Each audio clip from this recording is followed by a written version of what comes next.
My company fired me, despite my role in growing its valuation from $200,000 to $35 billion. The boss simply said, "The CEO's daughter is replacing you. You're fired." I just smiled and walked out. No drama, no begging. The CEO's daughter, Madison, was already sitting in my chair, scrolling through Instagram while I packed my stuff. "Thanks for keeping it warm," she said with this smug little grin. "Daddy says this job is perfect for someone with my creative vision." Creative vision. Right. This girl had never worked a day in her life. See, what they didn't know was that I wasn't just some random employee. For 12 years, I'd been the ghost behind their success. Every major client, I brought them in through personal relationships I'd built over decades. Every deal worth millions, I negotiated it personally, often working 80-hour weeks. But here's the thing. All those clients weren't loyal to the company name on the building. They were loyal to me. They trusted me with their life savings, their retirement funds, their kids' college money. My phone started buzzing before I even reached the parking garage. First call was from Robert Chen, our biggest client. "We heard you left. We're pulling our $50 million contract immediately." Second call. "If you're not there, neither are we. You've handled our account for 8 years." Third call. "We don't trust anyone else with our portfolio." By the time I got home, my voicemail was full. Clients were furious. Some were crying. These weren't just business relationships. I'd been to their kids' weddings, helped them through divorces, celebrated their retirements. By noon the next day, 23 clients had canceled. That's $2.8 billion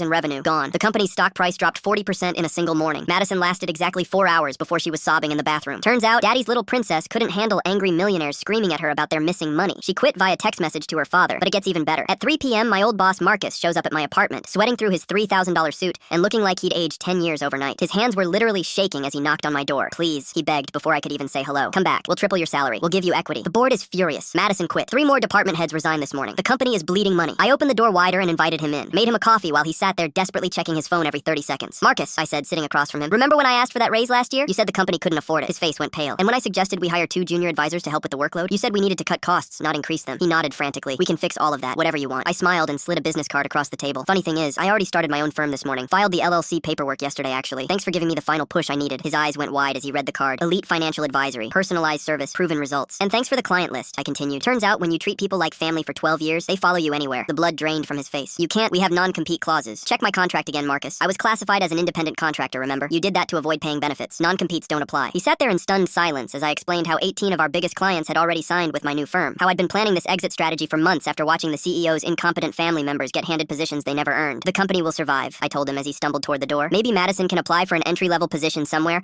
and actually learn the business from the ground up." But the real kicker came 2 weeks later. The CEO himself showed up at my office. Yeah, I'd already rented a proper space downtown. He was practically begging, offering me a partnership, promising to remove Madison permanently from any business decisions. "Too little, too late," I told him. "Your daughter cost you everything because you thought family name mattered more than actual competence." 6 months later, their company lost 65% of its client base. They had to sell the fancy downtown office and move to a strip mall. Madison? She's an influencer now, selling weight loss tea on Instagram. Meanwhile, my firm just hit $120 million in assets under management. I hired 3 of their former employees who'd been treated like garbage. Sometimes the best revenge is just walking away and watching everything crumble while you build something better from the ashes.